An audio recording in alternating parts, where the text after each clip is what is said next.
Hello दोस्तों, आज हम लोग झारखंड अधिविद्य परिषद रांची के द्वारा आयोजित क्लास 9th हिंदी बी के ऑब्जेक्टिव टाइप क्वेश्चन को सॉल्व करेंगे। तो आइए चलिए देखते हैं।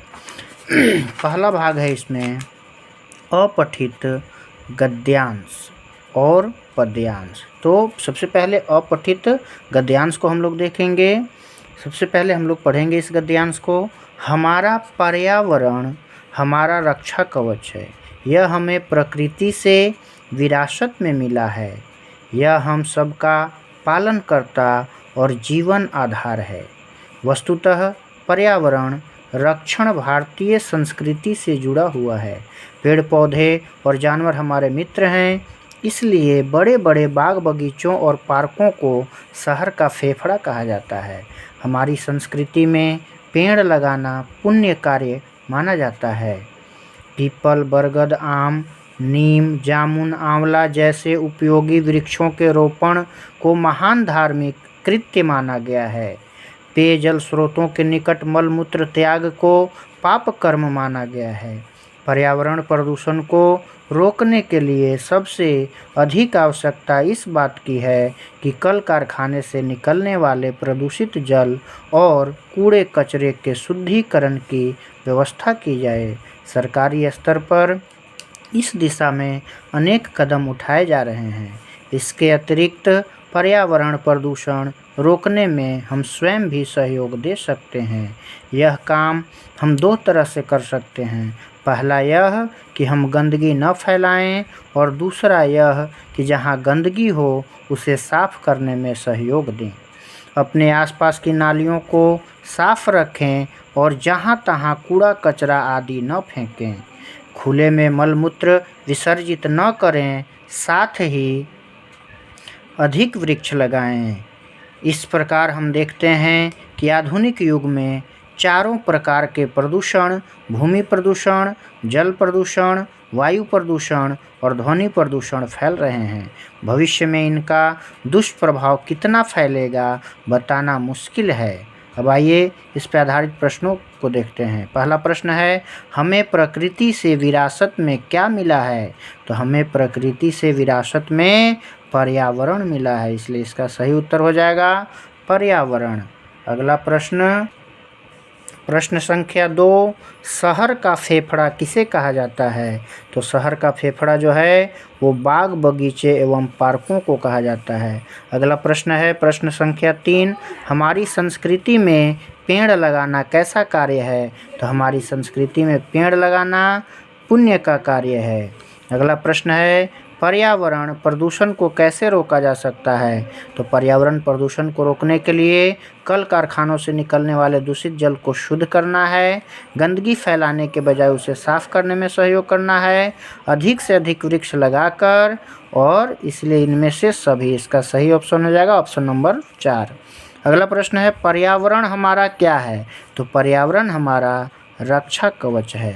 अगला प्रश्न जो है वो पद्यांश पर आधारित है। यहाँ पे एक पद्यांश दिया हुआ है, इस पद्यांश को पढ़ करके इस पे आधारित प्रश्नों को हल करना है। आइए हम लोग पढ़ते हैं पद्यांश। तिनका लाकर चिड़िया रचती है आवास नया, इसी तरह से रच जाता है सृजन का आकाश नया। मानव और दानव में यूं तो भेद नजर नहीं आएगा, एक पोंछता बहते आंसू जी भर कर एक रुलाएगा। रचने से ही आ पाता है जीवन में विश्वास नया, कुछ तो इस धरती पर केवल खून बहाने आते हैं, आग बिछाते हैं राहों में फिर खुद भी जल जाते हैं। जो खुद मिटने वाले होते वे रचते इतिहास नया, मंत्र नाश का पढ़ा करे कुछ द्वार द्वार पर जा कर के, फूल खिलाने वाले रहते घर घर फूल खिला करके। अब इस पर आधारित प्रश्न है प्रश्न संख्या 6, कि सृजन का आकाश का क्या आशय है? तो सृजन का आकाश का आशय है चिड़ियों की तरह नई नई चीज़ों का निर्माण। तो इसका सही ऑप्शन हो जाएगा ऑप्शन नंबर 2। अगला प्रश्न है, मानव और दानव में क्या अंतर है? तो मानव जो है वो आंसू पोंछते हैं और दानव जो है वो आंसू लाते हैं। इसका सही ऑप्शन हो जाएगा ऑप्शन नंबर 1। अगला प्रश्न संख्या 8, घरों में फूल कौन खिलाता है? तो घरों में फूल जो है वो अच्छे भले सज्जन लोग जो है वो खिलाते हैं, यानी परोपकारी लोग जो है वो घरों में फूल खिलाते हैं। यानी यहाँ देखते हैं कि कुछ तो इस धरती पर केवल खून बहाने आते हैं, तो परोपकारी लोग जो है वो घरों में फूल खिलाते हैं, ऑप्शन नंबर 2।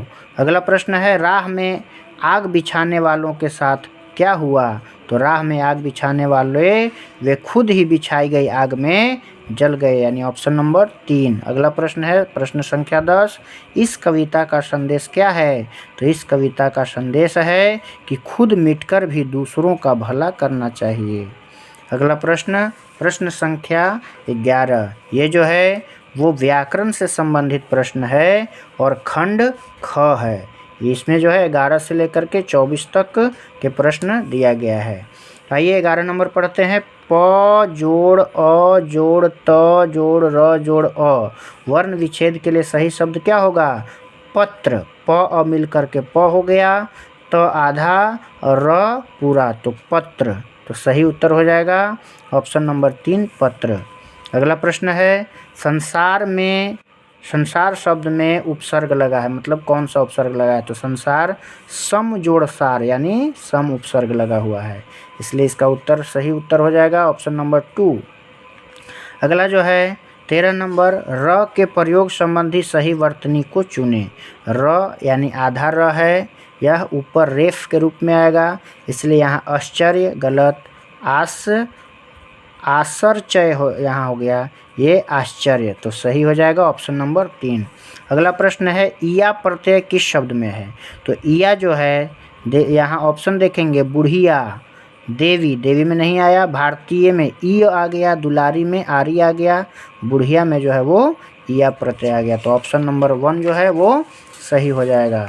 अगला प्रश्न है प्रश्न संख्या 15, निम्न में से कौन नाक का अनेकार्थी शब्द है? मतलब नाक का मतलब क्या क्या होता है? तो नाक मतलब नाग नहीं होता है, नग नहीं होता है, नया नहीं होता है, नासिका होता है।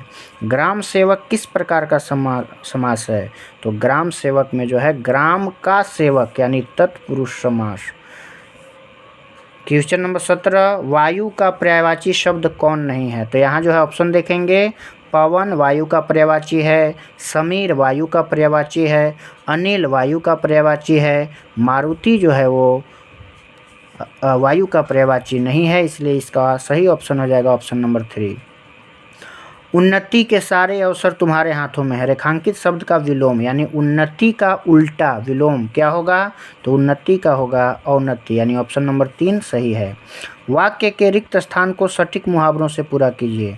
सवेरा हुआ और तारे, खाली जगह लगे, आंखें बिछाने नहीं होगा, आंखें फेरने नहीं होगा, आंखें चुराने नहीं होगा, यानी इसका सही ऑप्शन हो जाएगा ऑप्शन नंबर 2, सवेरा हुआ और तारे आँखों से ओझल होने लगे। अगला प्रश्न देखते हैं, नीचे दिए गए पत्र को पढ़ करके इस पे जो है सही विकल्प को चुनना है। आइए पत्र को पढ़ते हैं। सहायक अभियंता के पास जो है वो पत्र लिखा गया है, तो सहायक अभियंता के पास पत्र लिखा गया है, यह एक औपचारिक पत्र है। तो सबसे पहले हम लिखते हैं सेवा में, तो यहाँ देखेंगे 20 का पहला जो है ऑप्शन वो सेवा में, यानी 20 का पहला हो जाएगा सेवा में सहायक अभियंता, गुमला नगर पालिका गुमला, दिनांक 10/5/2023। अब यहाँ जो है हम विषय लिखते हैं, तो 21 नंबर में आ जाएगा विषय, तो विषय 21 नंबर में ऑप्शन नंबर 2।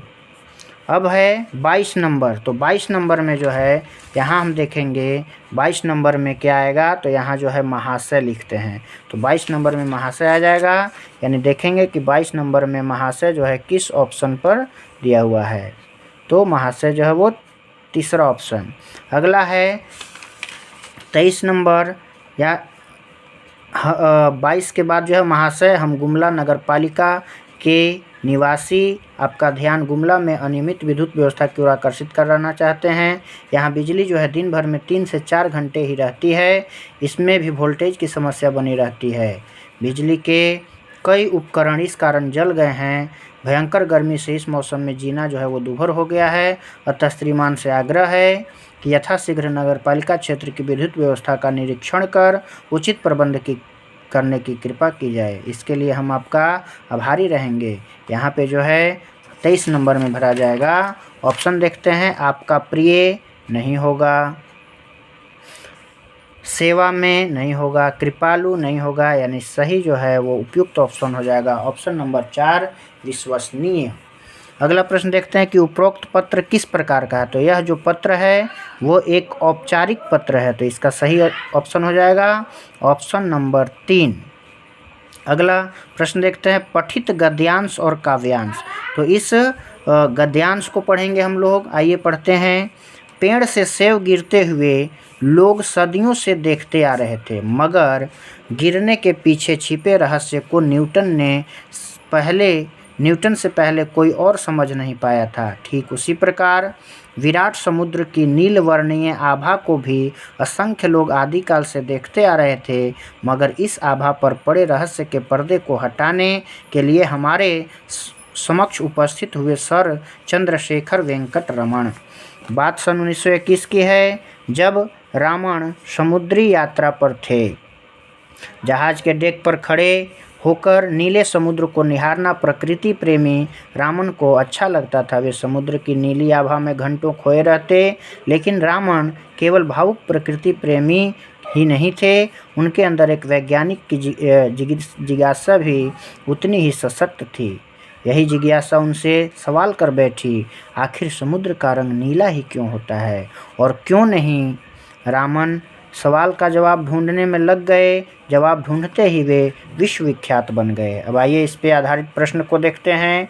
तो प्रश्न संख्या 25 है, सेब के धरती पर गिरने के रहस्य का सबसे पहले पर्दाफाश किसने किया? तो इसमें हमने गद्यांश में पढ़ा कि न्यूटन जो है वो सबसे पहले इस रहस्य का पर्दाफाश किया। प्रश्न संख्या 26 है, चंद्रशेखर वेंकटरामन क्या थे? तो चंद्रशेखर वेंकटरामन जो थे वो प्रकृति प्रेमी और वैज्ञानिक दोनों थे। तो सही उत्तर हो जाएगा ऑप्शन नंबर 4। अगला है, वेंकटरामन सारे संसार में प्रसिद्ध क्यों हुए? तो उन्होंने जो है समुद्र के नीले रंग के ज्ञान को जो है खोज की कि समुद्र का रंग जो है वो नीले रंग का क्यों होता है।